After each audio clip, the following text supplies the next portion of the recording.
Hello student, welcome to today's class.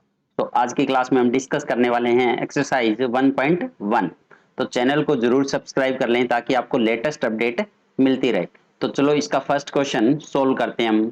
First question क्या कह रहा है, name the property under multiplication used in each of the following.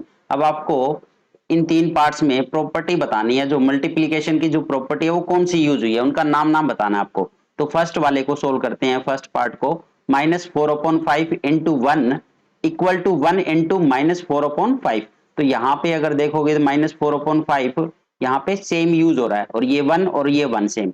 तो अगर -4/5 को हम a मान लेते हैं तो into 1 is equal to 1 into A हो चुका है। अब ये कौन सी प्रॉपर्टी होती है? तो अगर इस प्रॉपर्टी को देखें तो इस प्रॉपर्टी का नाम है हमारा मल्टीप्लिकेटिव आइडेंटिटी ऑफ 1। तो इसका आंसर आ जाएगा आपका मल्टीप्लिकेटिव आइडेंटिटी ऑफ 1।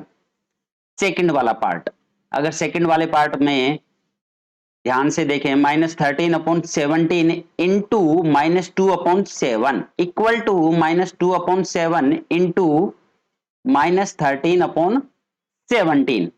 तो यहां पे अगर -13/17 को आप a मान लो इंटू -2/7 को b मान लेते हैं तो इक्वल टू, अब -2/7 पहले आ गया तो इसको b माना था हमने, इंटू अब -13/17 को हमने a माना था।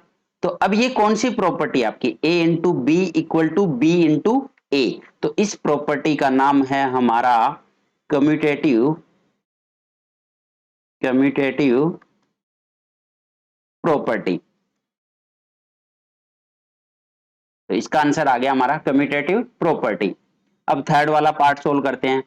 -19/29 इंटू 29/-19 इक्वल टू 1।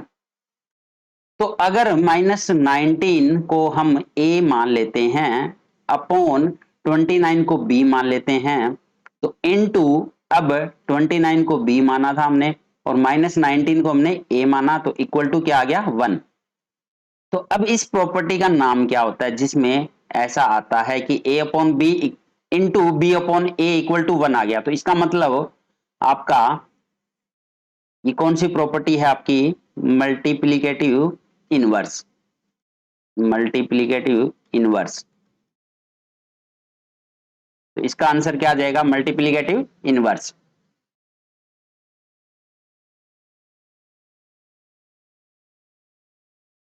नेक्स्ट है सेकंड क्वेश्चन आपका, tell what property allows you to compute. तो यहां पे अगर देखोगे 1/3 into 6 into 4/3 as 1/3 into 6 into 4/3। तो ये कौन सी प्रॉपर्टी को फॉलो कर रहा है? तो यहां पे देखो क्या लिखा हुआ है, 1/3 इंटू, फिर ब्रैकेट लगा के 6 इंटू 4/3 लिख दिया यहाँ पे। अगर 1/3 आप a मान लो, इंटू 6 को b मान लेते हैं यहाँ पे, इंटू 4/3 को c मान लेते हैं। अब यहां पे 1/3 लिखा है, फिर 1/3 इंटू 6, पहले 6 के साथ मल्टीप्लाई कर दिया, अब इंटू 4/3।